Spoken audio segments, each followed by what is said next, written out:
नमस्कार, आदाब, सत श्री अकाल, जय भीम, जोहार। मेरा नाम है नवीन कुमार। क्या आप जानते हैं कि जब वरुण गांधी केवल 3 महीने के थे तो उनके पिता संजय गांधी का विमान दुर्घटना में निधन हो गया था, और जब वो केवल 4 साल के थे तो उनकी दादी इंदिरा गांधी की हत्या कर दी गई थी। इसके बाद मेनका गांधी ने ही उन्हें बड़ा किया। लेकिन आज मैं ये कहानी आपको क्यों बता रहा हूं, इसकी एक बहुत बड़ी वजह है। भारतीय जनता पार्टी ने वरुण गांधी और उनकी मां मेनका गांधी को उनके जुझारूपन की सजा दी है। जिसका डर था वही हुआ। बीजेपी ने आखिरकार अपनी निर्णायक सूची से वरुण गांधी को बेइज्जत करके बाहर कर ही दिया, और वरुण गांधी को किया सो किया, उनकी मां मेनका गांधी को भी कर दिया। वरुण गांधी 3 बार के सांसद, मेनका गांधी 5 बार की सांसद। वरुण गांधी और उनकी मां के लिए इससे बुरा दिन नहीं हो सकता कि जिस पार्टी को उन्होंने धर्मनिरपेक्षता को रौंदने के तमाम आरोपों के बावजूद उसके सबसे बुरे दिनों में सींचा, उसने उन्हें दूध की मक्खी की तरह अपनी लिस्ट से बाहर कर दिया। लिस्ट कौन सी है और उसका महत्व क्या है बताएंगे, लेकिन इसके पहले मैं एक सवाल पूछना चाहता हूं, और वो सवाल ये है कि 41 बरस के वरुण गांधी, 65 साल की उनकी मां मेनका गांधी और 71 साल के मिथुन चक्रवर्ती या 93 साल के लाल कृष्ण आडवाणी के बीच क्या समानता है? आप क्या जवाब देंगे? मुझे पता है आप अचकचा जाएंगे, मतलब समझ नहीं आएगा क्या कहें। परेशान मत होइए, हम बताते हैं। बीजेपी की युवा शक्ति वाली राजनीति का नया चेहरा है मिथुन चक्रवर्ती, और उससे भी बड़ा चेहरा है 93 साल के लाल कृष्ण आडवाणी। हंसिए मत, सोचिए, क्योंकि मिथुन चक्रवर्ती वही हैं जिन्होंने कोलकाता के ब्रिगेड मैदान में मोदी की सभा में सिर्फ इतना कहकर उनका ओज चुरा लिया था कि मैं कोबरा हूं। तब मोदी नहीं जानते थे कि मिथुन एकदम सच बोल रहे हैं। उन्होंने बीजेपी को ही डस लिया। 200 पार का जुमला उछाल रही बीजेपी को 77 सीट लाने में पसीना आ गया, और बीजेपी अपने कोबरा को बैठाकर दूध पिलाती रही। दरअसल वरुण गांधी को किसानों के पक्ष में खुलकर बोलने की सजा दी गई है, हत्यारों के खिलाफ बोलने की सजा दी गई है, और इंसाफ के हक में आवाज उठाने की सजा दी गई है।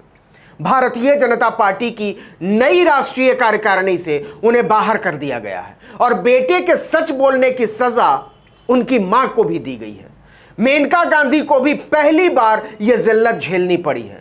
भाजपा की नई राष्ट्रीय कार्यकारिणी से उनका भी पत्ता साफ कर दिया गया है। 7 अक्टूबर को बीजेपी ने 80 सदस्यों की भारी भरकम राष्ट्रीय कार्यकारिणी का ऐलान किया।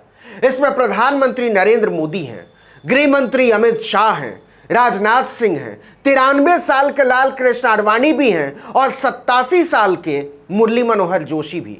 कोरोना काल के विख्यात स्वास्थ्य मंत्री हर्षवर्धन और स्मृति ईरानी तक हैं, और तो और कांग्रेस से आयातित ज्योतिरादित्य सिंधिया तक को राष्ट्रीय कार्यकारिणी में जगह दी गई है। लेकिन 80 लोगों की लिस्ट में वरुण गांधी और मेनका गांधी के लिए जगह कम पड़ गई। 90 के दशक में कसम राम की खाते हैं, मंदिर वहीं बनाएंगे का नारा उछालने वाले विनय कटियार तक को राम मंदिर का काम हो जाने के बाद निकाल फेंका गया। अब जरा बीजेपी में राष्ट्रीय कार्यकारिणी की ताकत को भी समझ लीजिए।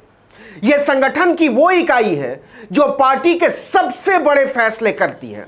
सबसे बड़े फैसले मतलब किसी भी राज्य में विधानसभा चुनाव हो, या फिर देश में आम चुनाव हो, या फिर किसी को राज्यसभा भेजना हो, इसी राष्ट्रीय कार्यकारिणी में तय होता है।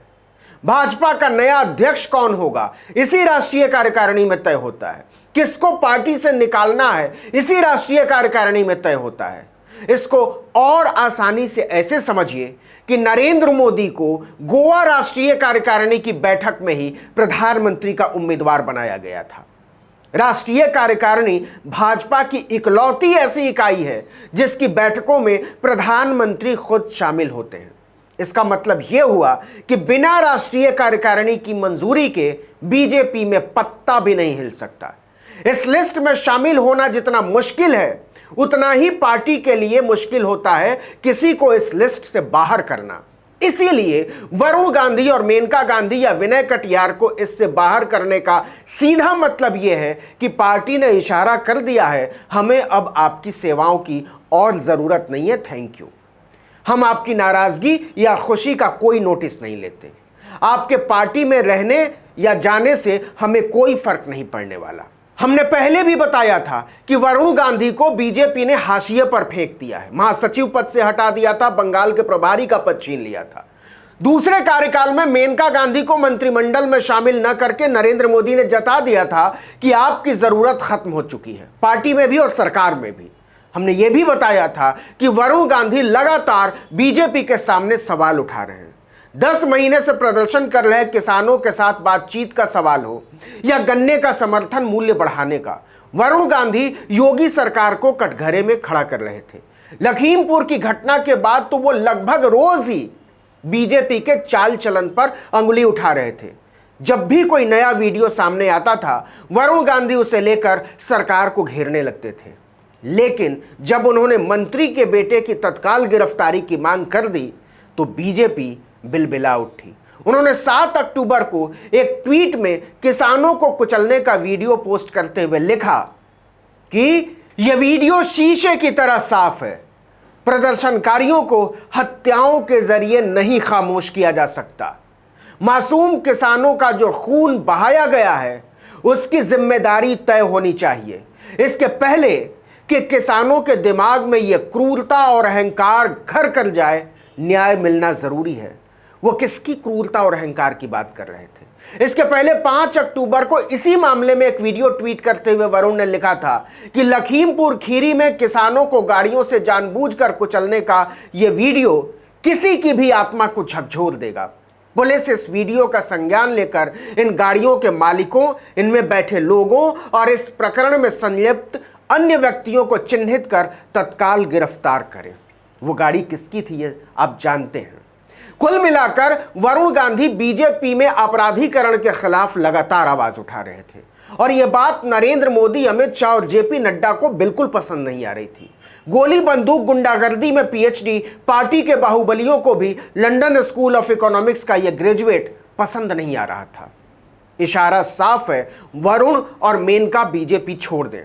सबको इंतजार है कि वरुण कौन सा रास्ता चुनते हैं। बीजेपी ने तो अपना रास्ता चुन लिया है, 93 के आडवाणी और 87 के मुरली मनोहर जोशी के साथ युवा भारत के निर्माण का। इस वीडियो में इतना ही, लेकिन अगर आपने आर्टिकल 19 इंडिया को अब तक सब्सक्राइब नहीं किया तो फौरन कर लीजिए।